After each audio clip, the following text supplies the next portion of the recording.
From world events to Washington and New York City, here's your concise world update for Wednesday, December 17th. The gunmen who carried out a mass shooting at a Jewish celebration in Sydney were driven by Islamic State ideology, Australia's Prime Minister said Tuesday, as authorities released new details about the attackers and the victims. President Donald Trump on Tuesday ordered what he called a total and complete blockade of all sanctioned oil tankers entering or leaving Venezuela, escalating Washington's pressure campaign against President Nicolas Maduro by targeting the country's main source of revenue. Ukrainian President Volodymyr Zelensky said proposals being negotiated with U.S. officials to end Russia's nearly 4-year war in Ukraine could be finalized within days, after which American envoys would present them to the Kremlin ahead of possible further talks in the United States next weekend. India's counter-terrorism agency on Monday filed charges against Pakistan-based militant groups and 6 individuals over an April attack in Kashmir that killed 26 people and triggered the most serious fighting between India and Pakistan in decades. The Trump administration said Tuesday it is expanding U.S. travel restrictions to 20 additional countries and the Palestinian Authority, doubling the number of nations and entities subject to sweeping limits on who may travel to or immigrate to the United States. The Chanukah party is noch einmal Baruchi. Zanish kan loser, mach dan Chanukah party bei China Glad. Oder a China Glad experience bei dir in der Heim, China Glad. Weil good food darf man Jean Canes. The U.S. Coast Guard has allowed a new workplace harassment policy to take effect that downgrades the definition of swastikas and nooses from overt hate symbols to potentially divisive.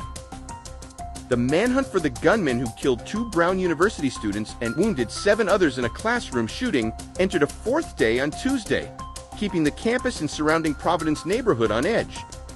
Illinois public transit systems secured a $1.5 billion annual funding boost on Friday after Governor J.B. Pritzker signed legislation overhauling the Chicago region's network of buses and trains, averting steep service cuts.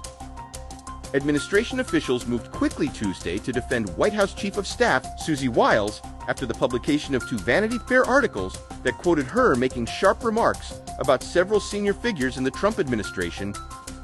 Senate Republicans are pushing to advance a new package of government funding bills before leaving Washington for the holidays, with only weeks remaining before the next deadline to avert another shutdown. One major factor is constraining the impact of a potential Democratic surge next year is the shrinking number of House seats that are truly competitive. Democratic Representative Jamie Raskin is set to introduce legislation on Tuesday that would subject White House renovations, including President Donald Trump's ballroom project, to the same historic preservation reviews required of other federal construction. The NYPD on Tuesday released images of a man wanted for questioning in connection with a stabbing in Brooklyn that investigators are examining as a possible anti-Semitic attack.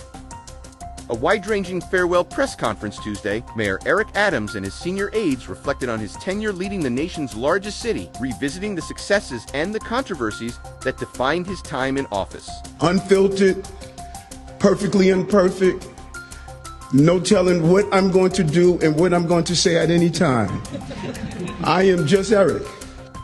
A Manhattan jury on Tuesday found a former NYPD officer not guilty of assaulting 2 detainees in Manhattan Central, booking during separate incidents in 2022. A judge said Tuesday that he is hopeful a pretrial hearing in the New York murder case against Luigi Mangione will conclude by the end of the week. Agudath Israel of America on Tuesday filed a friend of the court brief in a federal discrimination lawsuit accusing a small upstate New York town of trying to block an Orthodox Jewish housing development out of hostility toward Jews.